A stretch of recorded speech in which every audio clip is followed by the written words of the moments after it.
Hey y'all, I want to ask a serious question about revenge and how it is framed in our media and in society as a whole. Do you believe that it is always wrong to take revenge against a person who willfully and intentionally commits an act of harm or violence? I am so happy that I on Sci-Fi Podcast is talking about this. I am a revenge movie aficionado. If you don't know who I on Sci-Fi is, hit the stitch, watch this video, come back. I am so glad you asked about that. I've been watching. My favorite movies are all revenge flicks: The Crow, Road to Perdition, City of God, Count of Monte Cristo. Those are some of my favorite films. Period, and they're all revenge flicks. I concur with everything you said. I just have this feeling that originally revenge films and when revenge was a subject in a film back in the day, because I've watched The Sting, I've watched the Godfather films, I've watched those type of movies, I've watched West Side Story, I've watched stories where revenge is a part of said story. And I feel like earlier in the 20th century, films that featured revenge wasn't there to pacify your anger, if that makes sense. Revenge films, or revenge being a subject, it was more as it served as a warning. Nowadays, whenever revenge comes into anything, it feels as though they're using the biblical eye for an eye, that whole deal leaves the whole world blind. It almost serves to protect perpetrators and leave victims vulnerable. Like I said earlier, I believe that it was served as a warning. Get your revenge, but if you do what they did to you the same exact way, you risk becoming the same monster they are. One of my favorite films, City of God. The main character's name is Rocket. The main antagonist is Z. Z is a drug dealer. Z killed the main protagonist's brother when he was a kid. The brother was kind of a bully. The brother was kind of a little bit of a bully. Wait, was that Rocket's brother? I can't remember. He was a little bit of a bully. Z was fucking crazy. He murdered an entire hotel staff, and nobody knew it was him because he's a kid. He walked through sneaking people out. Now, it culminates to a point in the middle of the story where Rocket has a shot to kill Z. He doesn't take it. And instead what happens is Z continues being a fucking tyrant in the biggest drug pen in the City of God.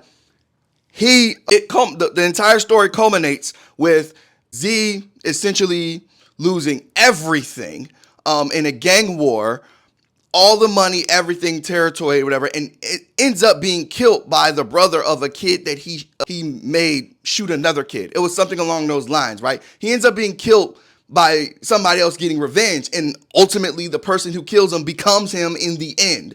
Whereas Rocket is the one who took the picture of Z's dead body, and that ended up in the newspaper. Rocket got his revenge.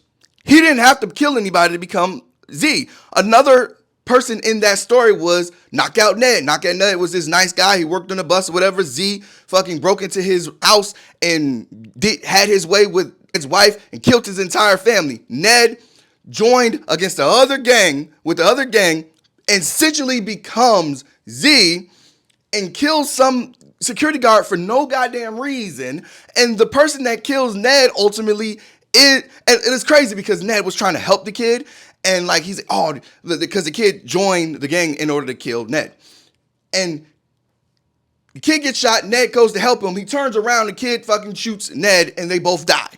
Ned becomes I fucking love revenge films, especially when the City of God, where they're teaching you from you can get your revenge, get it. There's more than one way to get revenge, but nowadays they put it they do it in such a way where it protects perpetrators. You let them go, be the bigger man, especially with black people. We need to talk about that one too. When you add the nuance of race, it's always black people have to be the bigger man.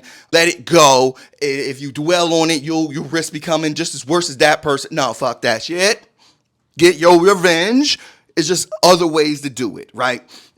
You don't got to be a monster to do it. And I don't even believe you necessarily become a monster, because in a Count of Monte Cristo, Edmond Dantes becomes the Count of Monte Cristo, and he gets Count Mondego. Is it Count Mondego? He gets Count Mondego back for sending him to prison and snitching on him for talking to Napoleon, and he didn't do any of that. He couldn't even read. It was crazy. I'm sorry. I love revenge films, as you can see. It has even affected my artwork. It has affected my writing. In my book, there's a character by the name of Abel. Abel, he runs away. Him and his brother are mutants. Anarchist stays where he stays put. Abel runs away because he gets tired of being treated like a monster, because Abel has really, really dark skin. It's damn near pitch black, right? He runs away. He goes to a vampire city. He moves away from the vampire city. A bunch of stuff happens. He gets into a relationship with a girl. She breaks his heart. He fucking runs away. He decides to go back home where the mutants were originally before they were genocided. And he finds that the humans were colonizing the place that they nuked his people out of existence. He loses his fucking mind. He kills every last single one of those people. And for a portion of time in my story, Abel becomes a fucking menace when it comes to the humans. He does not care if you're a child, a pregnant woman, a veg. He don't care. He's taking your head off because those people allowed. And anyway, it doesn't matter. I love talking about revenge. I love revenge films because you see where the writer's head is at, because you don't necessarily have to be the monster that the perpetrator was to get your revenge. Sometimes you can just wait it out and they'll get what is coming to them. Derek Chauvin just got stabbed in prison. That's not somebody putting their knee on his neck, and it might have just been a flesh wound, but he felt the fear that a portion of the fear that George Floyd felt before he passed away. Anyway, this has gone out of films and shows, but I believe it's the way they frame revenge films or revenge media nowadays as a way to pacify people, especially black people, especially people of color, especially people who have been wronged. They've used it as a way to pacify us. And I believe that taking the higher road, the higher ground, an eye for an eye, all that shit is bullshit. Get yours. Get yours. Get them back. Do what you gotta do. That's why all those movies are some of my favorite movies. Some of my favorite fucking movies. Crow, all of them. Road to Perdition. That one was like, kid ends up becoming his dad in the end. Taking out the hitman. And his dad didn't want that to happen. His dad just wanted his kid to have a regular life.